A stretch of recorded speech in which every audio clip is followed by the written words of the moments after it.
Welcome to the Possibility Action Network podcast. I'm your host, Stephen Middleton, aka Possibility Man. We're committed to bringing you guests who strive to better people's lives and serve as a force for good in the world. Today, our guest is Shenan Charania. He is an executive coach, I would say a transformational coach. He works with a broad spectrum of clients, including executives, business owners, and housewives. He strives to help individuals see their capacity for transformation. Shenan, welcome to the show today. Thank you very much for inviting me, Stephen. Okay. Hey, look, I have a question for you. Now, when people think about coaching, a lot of them go immediately to athletics, but that's not what you do, is it? No, and it's funny you mentioned that because that was my interpretation of coaching when I first came across the word or the concept. I think it was back in 2013. My friends were getting coached and they were talking about how we have this person that we talk to. It's just through conversation. He draws out the best in us and he creates a safe container and asks powerful questions that go beyond what we believe. And I looked at them and said, sounds like a scam to me. Because my relation to the word coaching was that, you want to become a Olympic athlete, you might want some coaching around it. But you're right, that's not what I do. And what I do is exactly what I've described the other person was doing in 2013, which is creating a safe container for people to relax into, have powerful conversations, and draw out from them their own value, their own potential, their own creativity. Mm-hmm. So you mentioned 2013. I'm doing the math. So initially, I thought that you might have discovered coaching in college or even high school, but you're saying that you came to this in 2013. How did that happen? Yeah, that's an interesting story, actually. In 2013, I found myself really questioning life. I was an owner of a Tim Hortons, which is a quick service restaurant here in Canada, similar to McDonald's in terms of, fast food chain, but it's based on baked goods and coffee. So I ended up becoming an owner of that one in 2011. After working there and working the ranks, and kind of that was my goal, I want to own this Timmy's. And my entire goal was based on, if I'm financially secure, I'll feel safe. I'll be okay in life. Because I sure don't have a passion to serve coffee every 30 seconds out of a drive-through window. So that was the whole point of me going after it. But at 2013, after being an owner for 2 years, I was thinking to myself, there's something missing. And I have no idea what it is. I think I was 29, maybe 30, 31 years of age.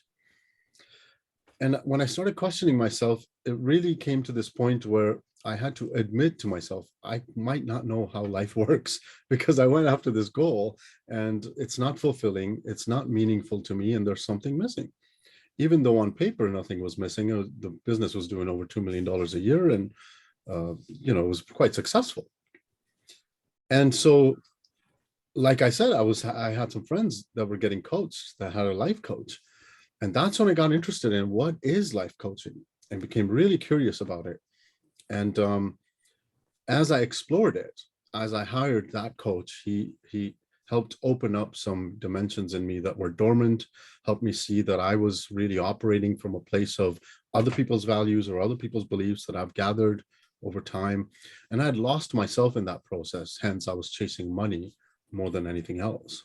Mm-hmm. So that was my first introduction to what coaching was.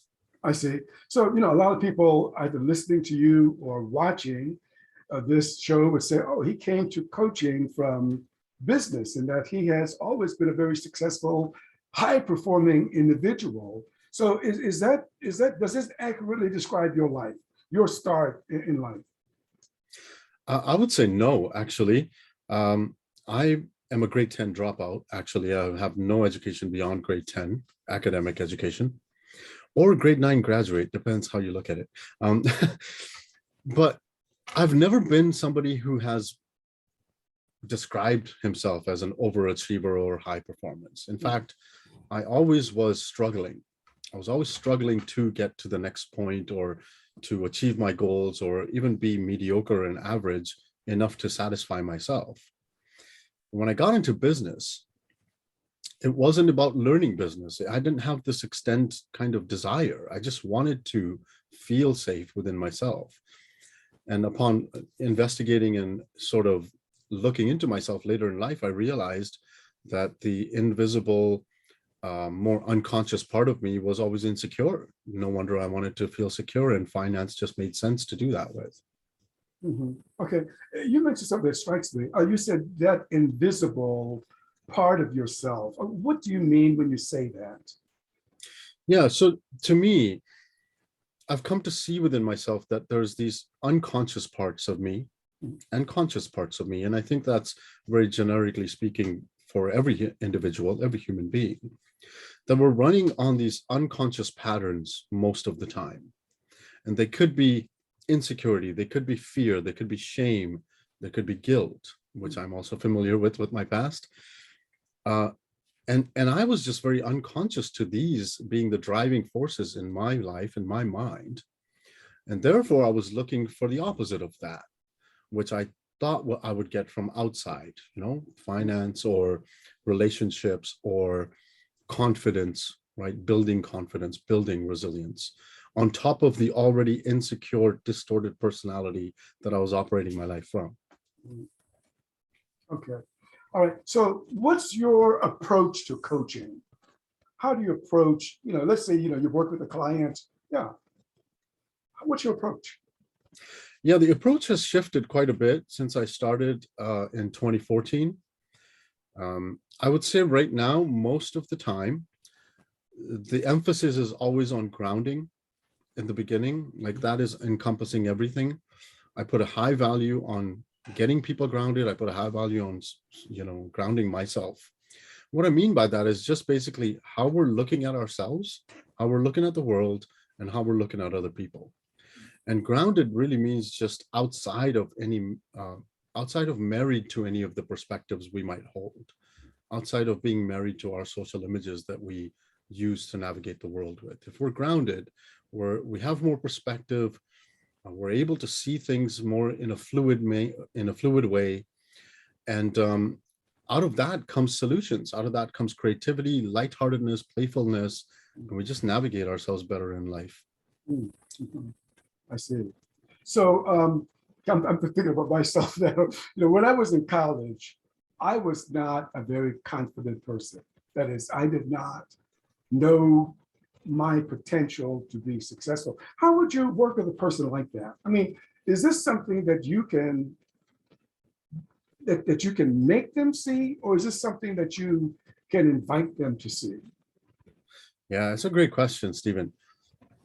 I would say it's an invitation. Mm. And why I'm saying that is because to your last question, I said the approach has been changing over time.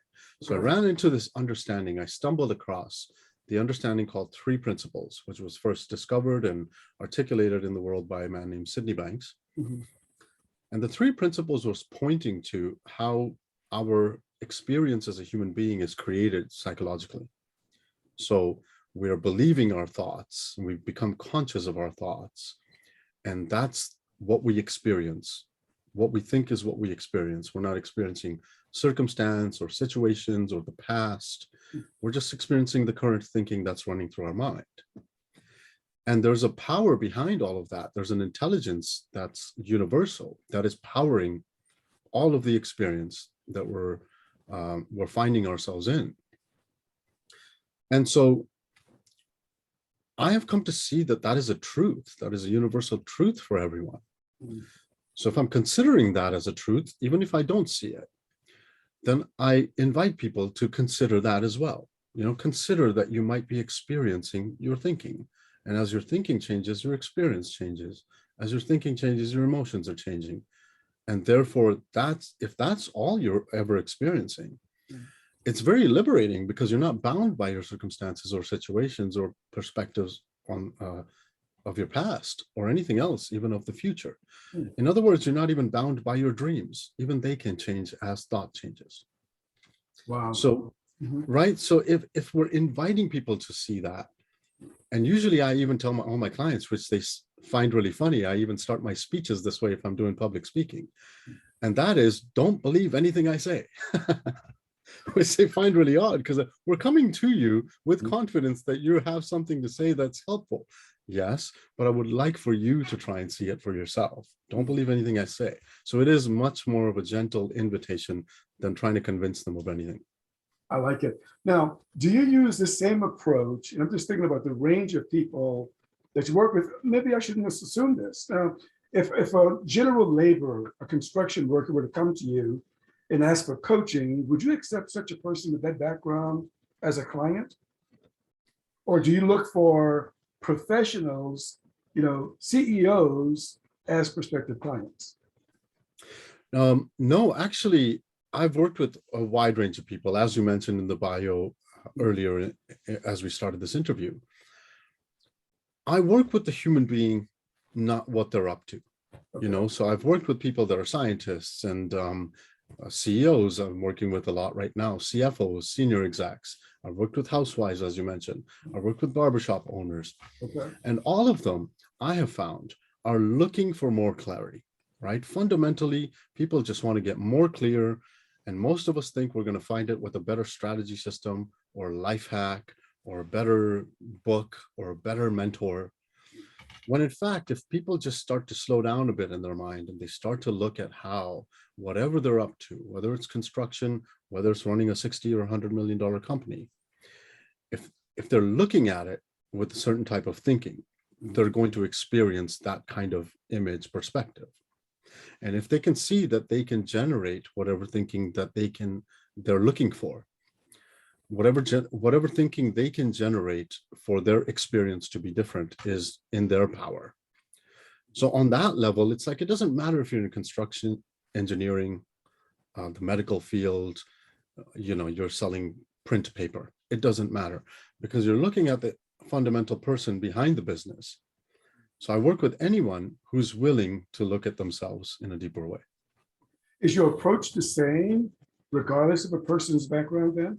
I mean, that is, if you work with the CEO in the same way you work with, let's say, a general laborer?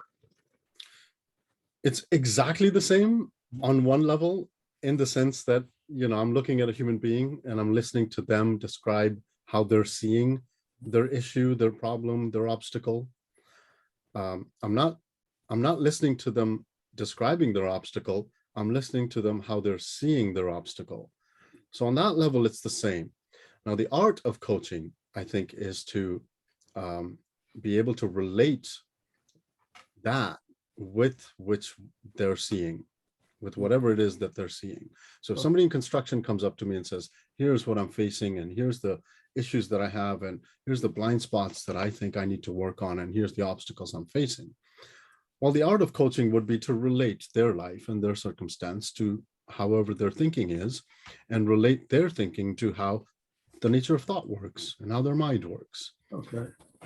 And in that sense, they would, of course, it would be relevant for them in their own life. Mm-hmm. Okay. So you've been working as a coach for several years now. What have you learned about personal transformation? Personal transformation. So there's a few things. There's many things, actually. If I was to point out maybe two most important things or most valuable things about personal transformation, one is that everyone is capable of it. It doesn't matter your past. It doesn't matter your history. It doesn't matter your education. And the reason I say that is because we're trying to look at who somebody is beyond their personality, right? Beyond what they are presenting themselves or to the world.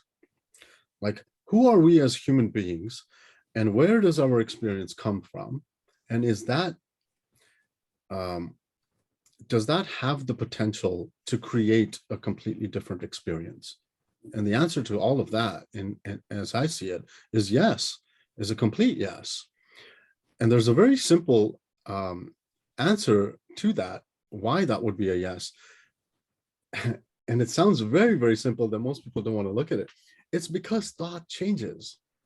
right? The nature of thought is that it just changes. We don't have the same thoughts we did this morning. We're not going to have the same thoughts 2 hours from now that we have now. And if somebody can start to get a little bit intimate there and look carefully within themselves, they start to see that that is true, that they're not tied to their personalities, they're not married to their perspectives. And if their thought changes, their life changes. So that's one of the most valuable things is personal transformation is for everyone. Everyone is able to personally transform themselves. Everyone is capable. It's innate in us to change.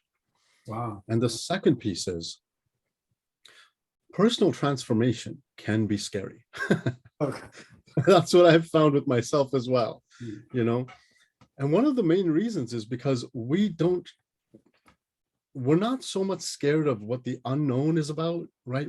There's a lot of talk in the world I'm in that this is the unknown and I don't know what to expect, or I don't know how this is going to look, therefore I'm scared. I find that a lot of us are scared to leave whatever is familiar with us right now.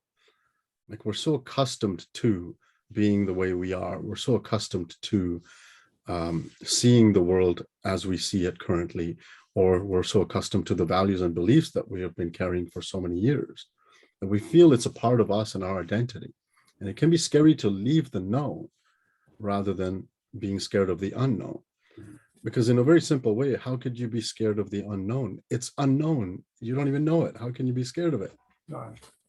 Yeah. So it's a gentle sort of intimate step-by-step process to help people realize that fundamentally they're okay, fundamentally they're capable of change. And if they can start to invite themselves to play with those capabilities, then personal transformation can become, well, I wouldn't say easier, but much more gentle. Mm-hmm. Okay. So if we're talking about individuals, personal transformation. So what about organizations? Let's say that an executive comes to you and say, I am not happy with the culture that now exists in my organization. Can a leader change or shift the culture of a company from your experience? Yes, absolutely. Another great question. I have worked with some amazing leaders, especially in the last 2 years since the pandemic hit. And that's been a common question. Our culture is including friction, conflict. There's unalignment between people. There's lack of communication, lack of support. And what I have done, the way I've worked with them, is I listen to them. And I think, again, listening is one of the biggest pieces. We're not putting this value as a culture, as a society, as even a global society.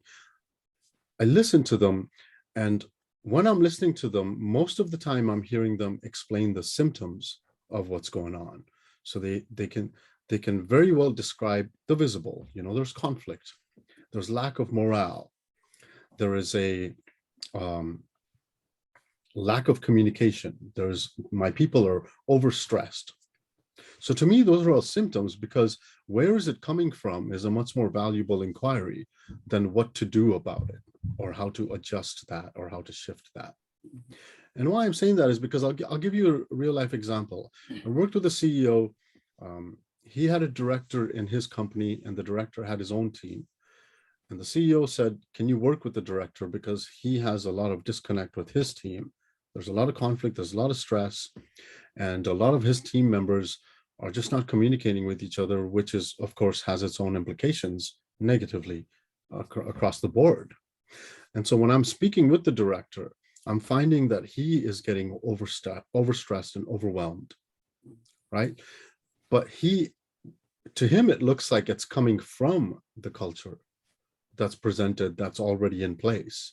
This culture needs to change. These people need to communicate better so that my stress will go down and we will become better at performing, and everyone else will be better at that. And the misunderstanding is that it's coming from what's already created, meaning the culture that's already present. And when I started working with them, I said, well, why don't we take a look at you, right? Like, what's going on in your world? How is it that you're feeling overstressed, overwhelmed, because you're responsible for this team. You're bringing your energy to that team. So in a very simple way, when we started working with him only, and he started getting more grounded, as we spoke about, just had more perspective, had more of a lighthearted view on how current things are in his team, in his company, was less scared about the future, was less focused on how other people are doing and how he's doing. Well, he started bringing that energy more towards his team. His team settled down. They started to trust him more. They started speaking about what actually is their problems. And because he was not taking it so personally, he was able to help them because he was grounded more, right? So he brought that to his team. I worked with a couple of members from his team after that, that really felt like they needed extra support. And with both the members I worked in his team, it was the same case. It was like, what is going on in your mind and how you're seeing it? Where do you think that experience is coming from? As they settle down more and they start to see, okay, if I'm experiencing stress, if I'm experiencing overwhelm, if I'm experiencing these constructive perspectives, and if I don't take them so seriously, because as I understand thought changes, I kind of don't want to take my current experience too seriously if I can't be happy with it. They get new experience, they get new thought, and that starts to become the energy that they show up to work with. And everyone who we engage with is always reacting to the energy we're bringing to the table. So if we're grounded, if we're lighthearted, if we're not taking ourselves too seriously, we're able to actually take the work a little more seriously because it's not about us. We're able to feel more secure because it's not about our insecurities anymore. Okay. And the results change. There's exponential implications to that. Okay. You've mentioned energy a couple of times, and I want to get a handle on this. What I'm sensing is that you're saying that an individual, let's say in the workplace, shows up and he brings his energy into that space. Are you saying that individuals are just made up of lots of different energies? Is that the way the world works? I'm just trying to understand. Sure, yeah. To me, when I speak of energy, I'm speaking of how we're showing up,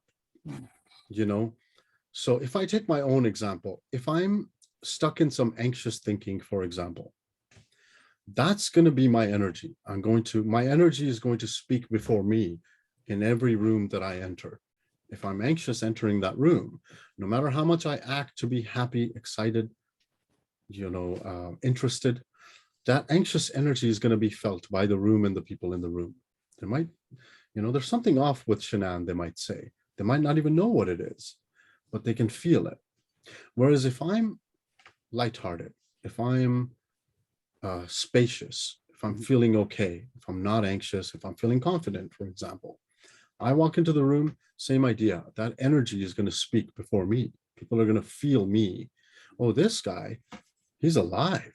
He's present. He's here. I like it. It doesn't matter what I speak about at that point because they can sense the energy. So on a fundamental level, we're all energetic beings, and our energy, meaning how we're showing up, is created by the quality of thinking that's going on in our current state of mind. Interesting. So what you've just told me is that, before a person enters any situation, one thing that's in their power, and I understand what you mean by grounding, is to get grounded. Is that, and then that grounded person can send something more positive into the world. Is that? Absolutely. Absolutely. You're bang on. I've been using this current example lately a lot. I've been discussing with my clients, they come to the table with whatever issues they have or what they want to see through. And most of them, as of late, there's fear in the conversation, right? I have fear about this. I have fear about the world and where it's heading. I have fear about the future. So how do I deal with that? There's a quote by Byron Katie. I'm not sure if you're familiar with Byron Katie. Yeah. So this quote I heard years ago, and it really stuck with me because it kind of humbled me. And the quote said, "A teacher of fear can never bring peace to the world." Now, to me, it landed very differently because it landed in a way that said, it doesn't matter what kind of context you're creating around the conversation of fear. So meaning if you're trying to figure out fear, if you're trying to fix fear, if you're trying to shift fear, you're still talking about fear. You know, even if it's a healthy conversation about fear, fear is the context. Yeah. If you want peace, you got to talk about peace. Where does it come from? So using that as an analogy or a metaphor, that's the same as us entering the room. If we're grounded, our energy is going to bring that to the room of which we are and how we're showing up.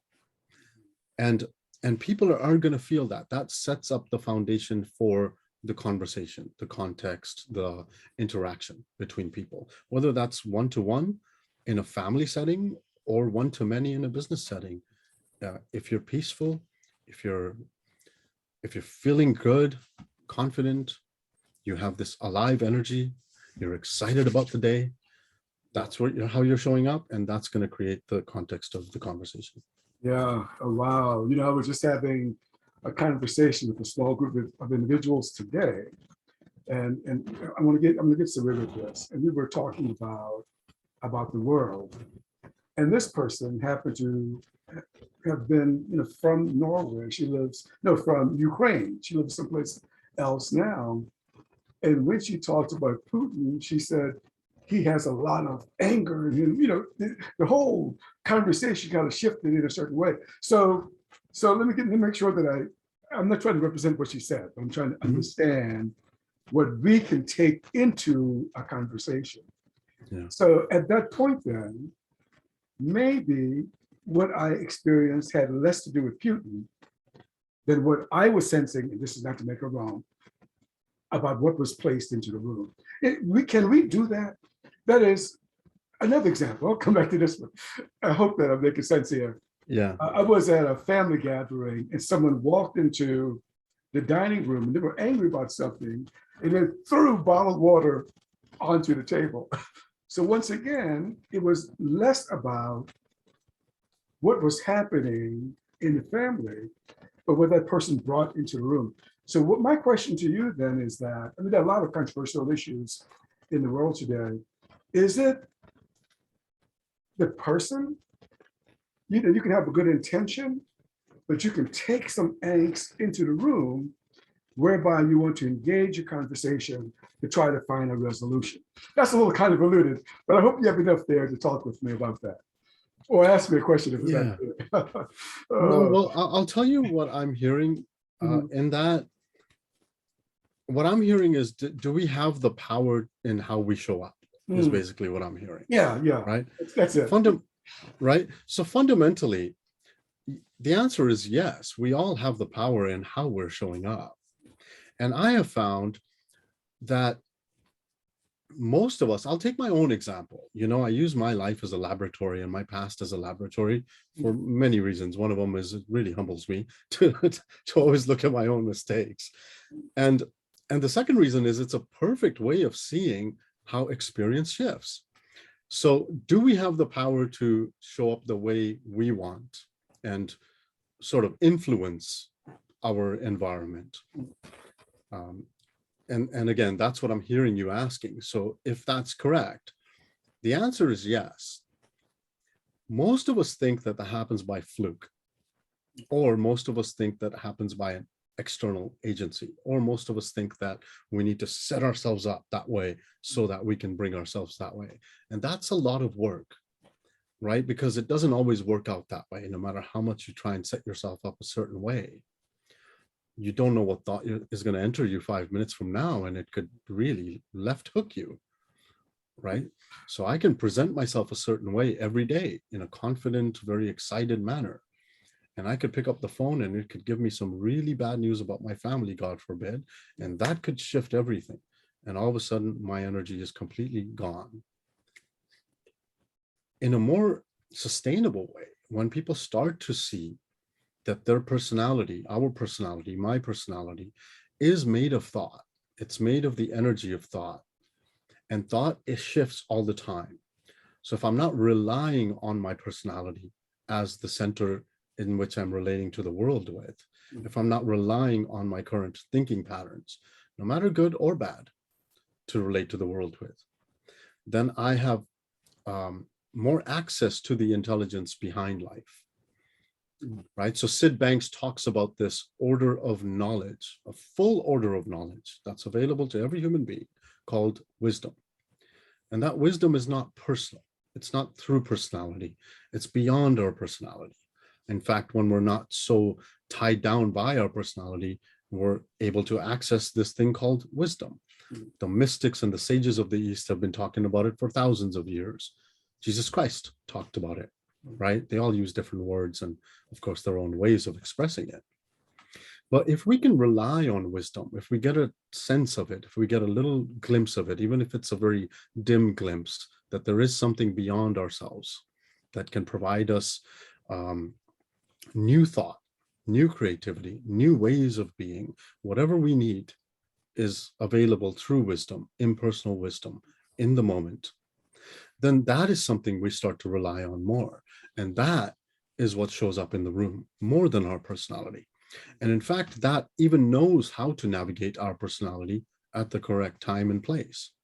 So if I'm relying more on that and showing up in a way where I don't know how I'm going to be, but I'm going to rely on wisdom more than my personal thinking to help show me up in this room or help assist me in whatever situation I'm in, then I might get a phone call from a family member that would be really bad news, God forbid, and I might get shaken up. But what happens is I get over it quicker and I'm able to ground myself better. And I'm able to find more perspective even in the bad news. Not to say I won't be, sidetracked by it or left hooked by it. Like, we're all human, we're going to feel it. But I'm less likely to act from that state. I'm more likely to access some intelligence and go, you know what, something's occurred, I need some space, and then I'll be back quicker. I'll give you a really quick example. Last year, towards the end of the year, November 22nd, I had a friend that had committed suicide.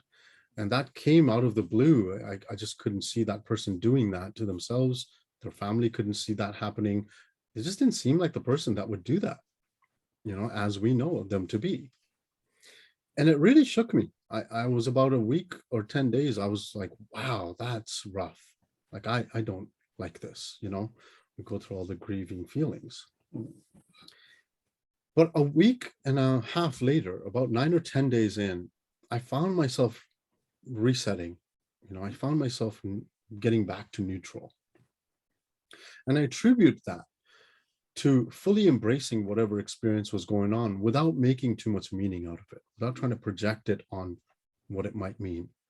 As I've gained a little bit of understanding of how thought works, I'm seeing that thought come in, producing images and perspectives of this person, producing memories with this person, but ultimately understanding that, you know what, Shenan, you're a little bit shook. You're going through an experience. Allow yourself to be that, with that experience. And I neutralized quicker. And the implications of that is that I'm able to help people because I'm neutralized quicker. I'm able to be there for people because I'm neutralized quicker. I'm less able to be there for people if I'm also grieving in the same mud, right? In other words, with the fear and peace example, I'm less able to help you with your fears if I'm also fearful. But if I'm peaceful, then it can kind of help you see through that. And the last bit to this example I'm sharing is that when I was 18, this really related to my experience when I was 18, my best friend passed away. And that was one of my first, actually it was my first heartbreak.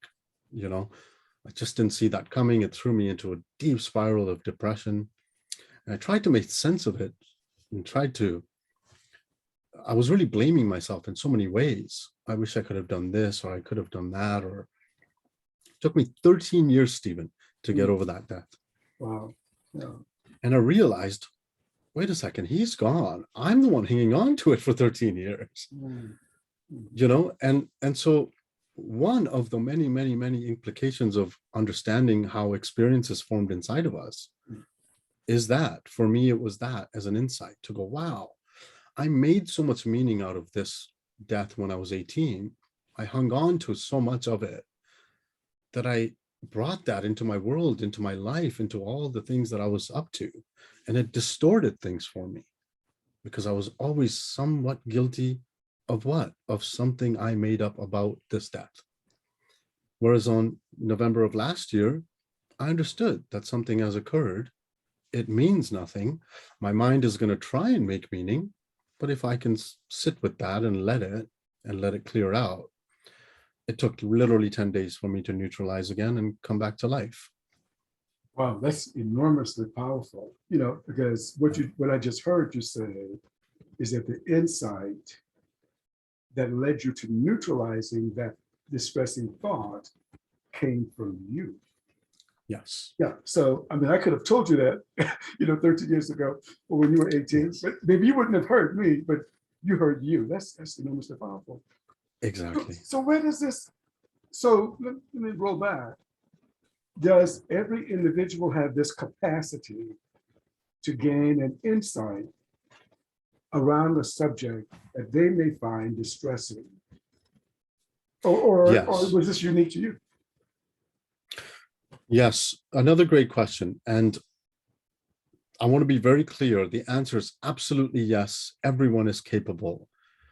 We are innately equipped with the capability to produce a brand new thought that we have never thought before, that can pierce through every single cloudiness, mental sort of distortion that we might be carrying towards any subject that we're looking at.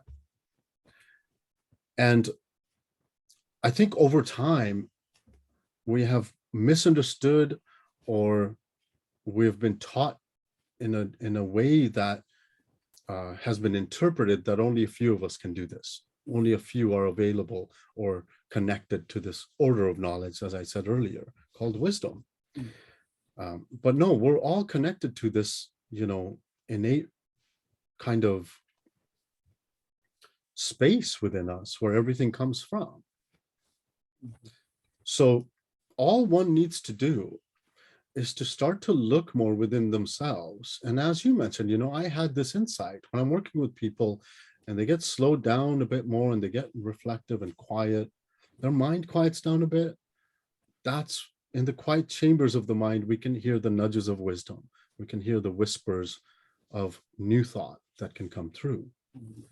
But in our cloudy and our noisy mind, in our looking through our beliefs and our concepts and our understanding of how the world works, it doesn't show up. In my experience, the best I can get there is a rearrangement of my current thinking patterns, which really isn't the basis of creativity. It's just a rearrangement of how I was thinking before. Interesting. So I want to look at some situations. I'm going to throw some things out there, and then I would love for you to respond if you care to, and if not, just let me know. So I'm just thinking about some things from the life of people that they struggle with. I'm one of these people, right? So one thing that people struggle with in talking with people is the past. How would you work with someone who struggles with something in their past? I just love this question because there's been so many that have come to me for that. And I don't know why that is. I don't care to know why that is. I suspect, in other words, I might wrongly think that they come to me because I had such an issue with my past and I was stuck there for many years. As you might know, I don't know if you do, but definitely for your viewers, if they don't know, I lived about 10 years of my life in a gang-related world, right? I was involved in drugs and got into just a lot of confusion and chaos very early in my teens. And it led to gang-related activities, lots of criminal activities, carrying a gun, getting into shootouts. It got really intense, really dangerous. And in my late 20s, early 30s even, that started to come back up. Like, man, that was rough. I got to figure this out, right? Like, there's a lot of healing to be done there. And I continuously looked to my past and tried to open up these things that I was repressing. Guilt, shame started to surface. Oh my God, I'm guilty about, I'm so shameful about that. I need to work these things through me. And I did. And some of them I was successful with. Some of them really had lots of thick residue that stuck around. that look like it's going to need a lot more years to work with, a lot more support. And because I was thinking that way, I always had something to work on. I would literally wake up in the morning, be feeling completely fine, think about my past, go deep down in the shameful experience, and then try to work my way out of it. And one of my mentors once told me, let me get this straight. You feel perfectly fine in the morning. You think about all the things that you've done, and then you work through them. And I said, yeah. How do I do that better? How do I do that more efficiently? Do you have any tips for me? Do you have anything you can point me towards? And he looked at me and he said, what if you just don't think about them? And I was embarrassed. I was like, oh, I was really mad at him because I had been working on particular things for 2 years, particularly guilt and shame.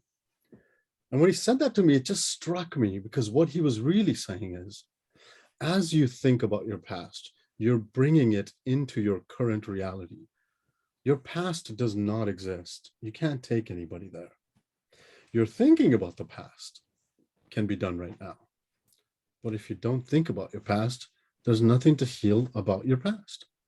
And I know that's quite controversial at times. People will tell me, how dare you say that? Because this is what's happened to me, and that's what's happened to me. So again, it's an art, right? It's an art of coaching. It's an art of helping people see that there is a difference between what your past is and what your thinking is. And if you think about your past, of course, you're going to start experiencing your past, or a form of it, or a version of it in your current reality. And then it's going to make perfect sense to work through it. But if you realize that thought is the power, not the past, thought is the power. And you can use it to think about the past, or you can use it to think about the dreams, or you can use it to think about what makes you anxious, or you can think about what makes you grateful.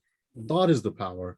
The emphasis is on the power of thought, not what it's pointed to.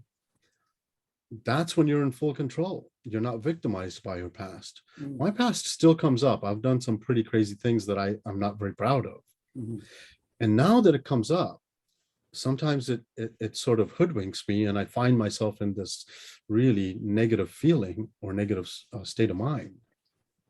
And now I have enough knowledge to go, wait a second, I'm in a really negative experience. I must have some low quality thinking. I don't investigate the thinking. I just chalk it up to low quality thinking. That must be it, because that's how it works. Quality thinking creates state of mind. And it leaves, it fades on its own accord. It does its thing, right? Causes a little bit of havoc in me, makes me feel like shit. And then it leaves. But if I grab it and start working on it, oh, it's sure to stay. You know? So that understanding really helps to go, thinking is not who you are. And the past is definitely not who you are. And the thinking combined with the past, oh, now you're in a mess. You're really not who you are. Well, Shenan, that was amazing. Gosh, because, it's easy to think that if you have a thought that you don't like, that you need to grab it and wrestle it out of the brain. But you said that you discovered just to recognize that, oh, I'm thinking in a certain way, and then eventually it moves on. Is that, did I get that about right? You got it perfectly right. That is the nature of thought. It fades. That's amazing. Got another one for you. It's very similar. And I'm not sure I'm talking about my life or the life of the world here, but people make mistakes in life. And sometimes, and I know that mistakes are in the past, but let's say just mistakes, and that theme shows up. How do you coach someone around that? So coaching them around their mistakes, or how they feel about their mistakes? Well, how to go beyond it, how to graduate from the class of mistakes to graduate school. Right. Okay. Again, I'll use my own example here, because what I'm going to point to is perhaps beyond mistakes, in order to make sense of mistakes. And I will try and address the question as clearly as it's showing up. So for me, when somebody has made a mistake, a big mistake that they just can't get over, they want to see through it, they want to make sure they don't make those mistakes again. To me, it equates to the same exact thing as looking at your past. And why I'm saying that in a broader sense, on another level, I mean, mistakes are of the past. What is really valuable is to help understand, or help people understand, and understand myself, that there's an innocence to that. There's an innocence to what we're up to. So Sydney Banks once said that if you don't understand your own innocence of whatever it is that you did, then you really don't know how the mind works. Like if you're putting yourself down, if you're beating yourself up, if you're feeling guilty and dwelling in those feelings, you really have lost perspective. You don't know how the mind works. I'm paraphrasing what he said, of course. And what I've gathered from that is that we are acting, we are behaving from whatever makes sense to us at that moment, right? Everyone is doing the best they know how. Everyone's doing the best they can from what makes sense to them. So why I'm relating this to my story, or why I'm going to, is because I remember specifically, okay, so one of the things I was most shameful for was selling guns. I got into selling guns when I was in my 20s. And I was so blind to it. And I just thought, oh, money, this is the life I'm in. I don't like myself, whatever. And later on, that's one of the things I couldn't work through. I worked through so many, and every time that came up, I was like so humiliated, shamed that I did that. And one of my mentors told me, Shenan, you did the best with how you knew life worked. You did the best with what you seen was the best. And I went to him, I said, no, that wasn't my best. I knew better. And he said, how do you figure? And I said, because when I was selling guns, there was something in me that knew that this isn't right. Well, that's why I hid it. That's why I never talked about it. I mean, surely that is evidence that I knew better. And he said to me, if you knew better, you would have done better. Do you do it now? I go, no, I don't. Well, you know better is why you don't do it. Simplicity of that was really impactful, because he was right. If I knew better in any given moment when I was actually doing that, surely I wouldn't be doing that. So why would I want to beat myself up for doing the very best I knew at that time? And it wouldn't make sense if I was to see that. Right? So for me, again, it's about insight. As you mentioned, the insight comes from within me to see how I did my very best with whatever current thinking I had available that made perfect logical sense to me at that moment. Therefore, I took that action, and I'm available to new thinking. I don't need to beat myself up. So that's how mistakes should be looked at by everyone. There's an innocence to how you're making mistakes. You're innocent in the sense, not in the way that you're copping out. Like, yeah, I'm free to make the same mistake again. I'll just chalk it out to innocence. But no, really looking at it like, wow, I did my best with thinking that I had at that time. And that's okay. I mean, Yeah. Okay, I'm okay. Right. Yeah. Well, the last item in this group of triplets. The past is one item in that list. Mistakes is the other one. The third one, from my standpoint, are regrets, all spinning on the same axis. So how do you coach someone around that expression of regrets? Yeah, okay. So let's see. In a way, how it's showing up in my mind right now, there's two things showing up in my mind. One is looking at regrets, right? Here's what I regret about what I've done, or here's one of my regrets in my life. And if we're looking at what's already labeled regrets in our mind, we've decided, we've concluded that this is a regret. It has the energy that comes with it. It has a perspective. In other words, it's closed. It's called regrets. You can't be called anything else. And if we're looking at it at that level, it's very hard to see through it because it's already closed. You can't really see through what you've already labeled and concluded on and believe to be real. So if you look below that, or rather even before that, then we start to open our minds up to the fact that maybe what we're calling regrets is not a regret. It's not a reality. It might be real to us, but if it's not the ultimate reality, if it's not, I mean, what you call regret, I might just call a walk in the park, considering my past, you know? Uh, So what is real? Like, how is it that you're stuck in a regret while I'm calling that as, that's not much of a regret. You should hear my regrets, you know, and it becomes this kind of bravado competing thing that we go against. I'll give you an example. I worked with somebody who was telling me he was extremely distressed. And he was telling me, I'm really having a really, really hard time not eating the wrong foods. I need to eat the right foods and I'm not eating them. And he was just beating himself over. Now, I wasn't asking him what kind of foods he was eating.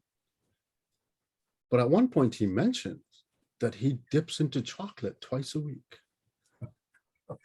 Now, to most of us, it's like, what? Are you beating yourself that much for eating chocolate twice a week? To him, it was a huge deal. He was regretting eating this chocolate. In the nature of, regret, he's already closed his mind to that. It's already a regret to him, and he's trying to find his way out. But if he was to start to see that he found himself in an experience, he did something that he doesn't prefer to do, therefore he is regretting it. What he wants to take a look at it was where his preference was coming from. How come he didn't prefer to do this? Maybe he wanted to meet some goals for his weight. Maybe he's in a competition and this chocolate is going to impact him in a negative way. That would add some weight to the regret for sure. But if he starts looking there instead of the closed regret, he starts to see that what he's calling regret is created by his own mind, and he can look at it differently. He can think about what he's done completely differently. So he, in other words, is available to new thought about eating chocolate rather than the thought of regret. And if he can be available to new thought, he's still eating chocolate. He still doesn't like that he ate chocolate, but if he's not calling it regret, he's going to feel differently. He's not going to feel regret. wow. If he feels better about it, he can see himself out of it. Right. You eventually stop eating all of that chocolate. Yeah. I was going to say, well, you should have heard mine. I said things, but that's amazing. Wow. So Shenan, we're coming to the end, but I want to ask you one last question. Is there anything else you care to share with us that I have not asked you about your work, about what you do? Well, I think, I don't know if it's particularly about my work, but I really have come to see in my own life through, so much trial and error, and life has humbled me so much in the ways of pointing me towards what actually is impacting life, what is creating experience. And so I would really encourage everyone to consider that the state of mind they're in is really the biggest variable in everything you do, whether it's looking at your past, whether it's going for a walk, whether it's eating your favorite snack, whether it's creating a business, going after your dreams, starting a project. The state of mind is the biggest variable. And why I'm emphasizing that, the more and more people I talk to who have things going on in their lives or they want to create big, beautiful things, they're not considering state of mind. That's the last thing they consider. And if it's the first thing you consider, then you start to get a more fluid relationship with life, with whatever you're up to, with whatever project you're up to. And if you have a more fluid relationship with it, then you can bring more out of yourself into whatever it is that you do. Mm-hmm. That's amazing. Well, and your website is shenancharania.com, and I'll write it out in the description. Correct. Is that okay? Great. And your email would be found there as well for people who want to reach out to Correct. you? Okay, fantastic. Well, Shenan, thank you so much for being with us today. I really enjoyed our conversation. Thank you very much for having me, Stephen. Okay. You've been listening to the Possibility Action Network podcast. Our guest today has been Shenan Charania, a transformational coach. Until next time, good day